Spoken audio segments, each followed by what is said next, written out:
Assalamualaikum warahmatullahi wabarakatuh.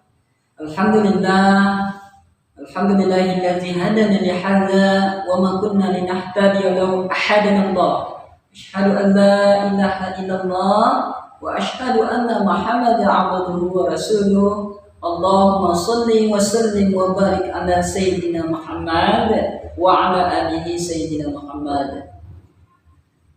Alhamdulillah, Allah masih curahkan nikmat kesempatan kesehatan sehingga bersama-sama bisa kembali menyaksikan pembahasan kita yang berkaitan dengan kajian khususnya di kelas 8 masih membahas materi bagian bab 3. Pada pertemuan yang lalu saya sudah menyampaikan yang berkaitan dengan syarat-syarat puasa, ya. Kemudian beberapa hal yang membatalkan puasa serta hal-hal yang dimakruhkan dalam berpuasa. Nah, anak-anakku, pada kali ini yang akan kita bahas adalah berkaitan dengan beberapa jenis puasa wajib dan beberapa jenis puasa sunnah, ya. Nah, dalam bab berkaitan dengan puasa wajib, ada beberapa puasa wajib yang kita kenal. Yang pertama, puasa nazar. Apa ini puasa nazar? Puasa nazar adalah puasa yang dilakukan karena melakukan atau keinginan, niat dalam hatinya, ya, berniat jika terkabulnya sesuatu maka dia akan melakukan ibadah puasa. Pada dasarnya mengucapkan itu hukumnya sunnah, ya. Namun apabila perkara tadi sudah terkabul maksud dan tujuannya akan menjadi wajib. Nah, cara menunaikan puasa nazar tidak boleh diselang-seling. Misalnya dia berpuasa dengan niat, jika saya lulus dari sekolah, ya, dan di antara kalian misalnya tanya seperti itu, maka saya akan berpuasa selama 3 hari. Maka puasa yang dilakukan itu tadi harus berturut-turut. Tidak boleh hari ini dia berpuasa, besok tidak. Nah, itu ketentuan dalam puasa nazar. Kemudian ada lagi puasa qadha. Puasa qadha ini juga namanya puasa hukumnya wajib. Apa ini puasa qadha? Puasa qadha adalah puasa yang dilakukan karena meninggalkan puasa di bulan Ramadan. Misalnya perempuan, ya, begitu datang bulan puasa, ya, masa haidnya tiba. Nah, berapa hari yang ditinggalkannya ini harus digantikan di bulan yang lain, karena tidak mungkin dia berpuasa di bulan Ramadan itu, ya, waktunya sudah berkurang. Maka digantikan di waktu yang lain, ini namanya puasa qadha. Ada beberapa selain dari ketentuan tadi yang diperbolehkan orang mengqadhakan puasanya. Misalnya juga dalam perjalanan, kalau istilah katanya musafir, ya. Jika dalam melakukan perjalanan tadi kondisi sedang berpuasa dan tidak tahan lagi, kondisi fisiknya lemah, boleh tidak berpuasa atau berbuka dan menggantikan di waktu yang lain. Inilah namanya puasa qadha selama berapa hari yang ditinggalkannya tadi, ya, atau dalam kondisi sakit saat berpuasa. Sehingga kalau dia berpuasa maka akan mengganggu kondisi kesehatannya yang mendatangkan mudarat atau sesuatu yang membahayakan. Nah, ini juga boleh membatalkan puasanya dan mengqadhakan di waktu yang lain. Ingat, puasa qadha ini puasa pengganti, ya, dari puasa Ramadan yang ditinggalkan. Ada lagi namanya puasa kafarat, jenis puasa wajib. Puasa kafarat ini adalah puasa yang dilakukan karena melanggar sesuatu syarat atau hukum syarat yang menyebabkan dia harus menebus kesalahan ini, yang disebut juga dengan puasa kafarat. Ya, ada beberapa ketentuan dalam pelanggaran tadi. Misalnya yang pertama, orang itu melakukan hubungan suami istri di bulan Ramadan. Hati-hati, ya, yang berkaitan dengan masalah seperti ini, maka dia harus membayar kafarat puasanya itu sebanyak 2 bulan berturut-turut. Nah, ini sangat besar tebusan yang harus dilakukannya. Jadi pada bulan puasa itu hendaknya orang yang secara hukum sah suami istri tidak boleh melakukan hubungan badan di siang hari, tepatnya di bulan Ramadan. Berikutnya, melanggar sumpah. Nah, seseorang yang melanggar sumpah, misalnya dia mengatakan sesuatu itu dengan menyebutkan demi Rasulullah, demi Allah, saya akan menepati janji. Tapi ternyata janji yang diucapkannya tadi tidak dilaksanakan, maka tebusan yang harus dibayarnya puasa itu sebanyak 3 hari. Dan ada juga karena kesalahan membunuh orang. Bunuh orang ini dilakukan dengan cara tidak sengaja, jangan kelak melakukan pembunuhan itu dengan sengaja. Naudzubillah, karena diancam orang-orang seperti ini akan kekal di neraka. Jangan sampai kita melakukan hal demikian. Nah, misalnya pembunuhan secara tidak sengaja ini, seseorang yang membawa motor yang tertabrak sehingga menyebabkan seseorang ini meninggal dunia. Nah, yang selamat ini dia membunuh secara tidak sengaja, maka dia harus membayar puasa atau melakukan puasa. Boleh juga membayar diat atau tebusan kepada ahli warisnya. Apabila tidak bisa membebaskan, maka dia harus berpuasa selama 2 bulan tebusannya. Kemudian ada lagi karena melakukan zihar terhadap istri.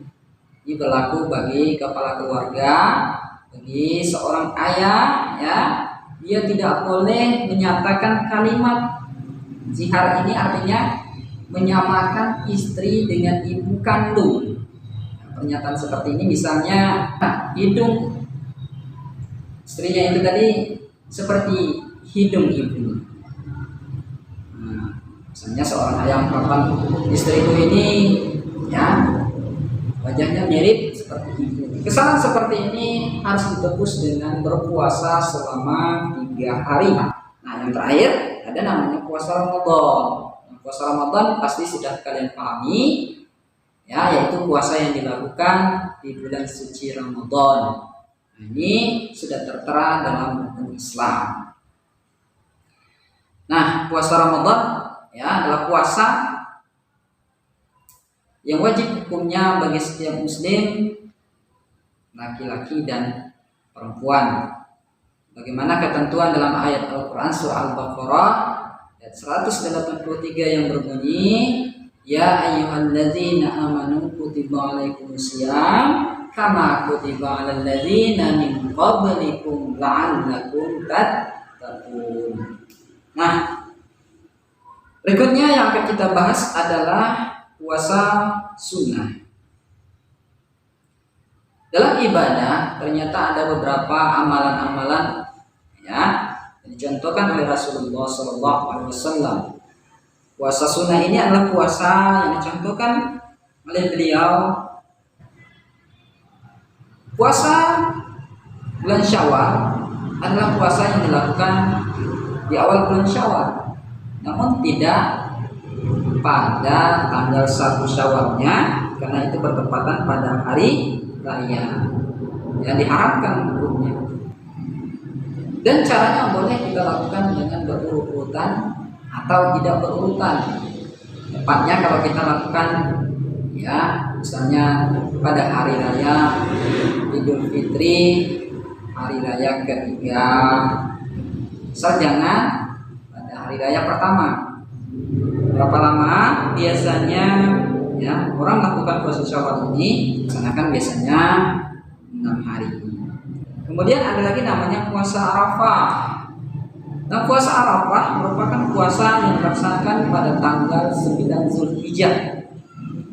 Kenapa pada tanggal 9 Zulhijjah ini, ya, bagi orang-orang yang melakukan ibadah haji, mereka tidak sunahkan untuk berpuasa.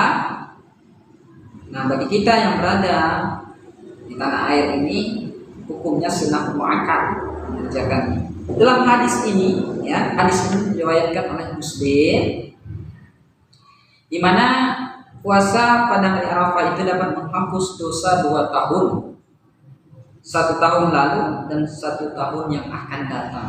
Nah, ini maksudnya dari dosa-dosa kecil. Jadi kalau kita mengamalkan puasa ini, maka luar biasa, ya, kelebihannya yang diberikan oleh Allah Subhanahu wa taala. Ada lagi puasa sunnah yang ketiga, puasa hari Senin dan Kamis. Nah, puasa hari Senin dan Kamis ini dicontohkan Rasulullah SAW, sebab pada hari Senin itu adalah hari kelahiran beliau dan syukurnya kepada Allah Subhanahu wa taala. Kita sebagai seorang muslim, ya, karena cintanya kepada Rasulullah, kita kenang kelahiran beliau pada hari tersebut sehingga kita disunahkan untuk berpuasa. Selanjutnya pada hari Kamis itu, ya, kenapa juga disunahkannya hari Kamis? Karena pada hari Kamis catatan amal soleh kita diperlihatkan malaikat kepada Allah Subhanahu wa taala. Dan hendaknya ketika diperlihatkan catatan amal kita ini, ya, lebih bagus kalau seorang muslim itu dalam keadaan berpuasa.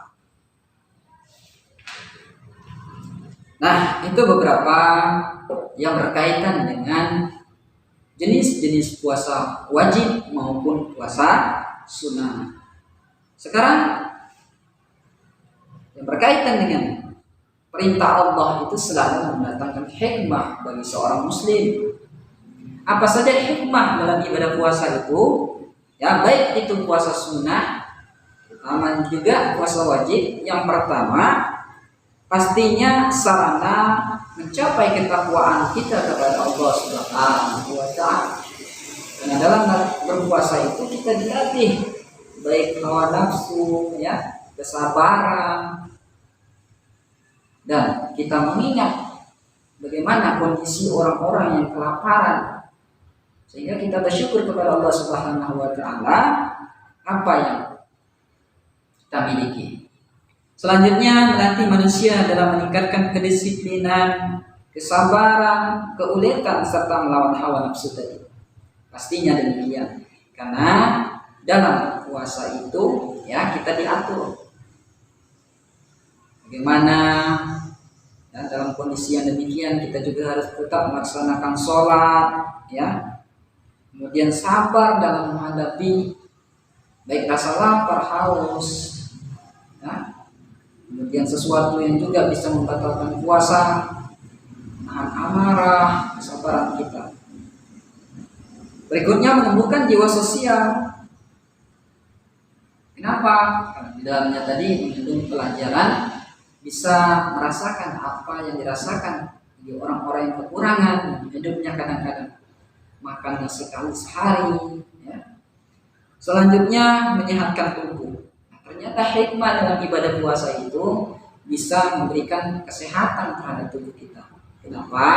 Karena organ tubuh kita, ya, pada waktu berpuasa bisa beristirahat dalam proses pengolahan makanan, melalui mulut, kemudian masuk ke dalam lambung, ya, ke usus. Nah, ini diistirahatkan pada waktu berpuasa.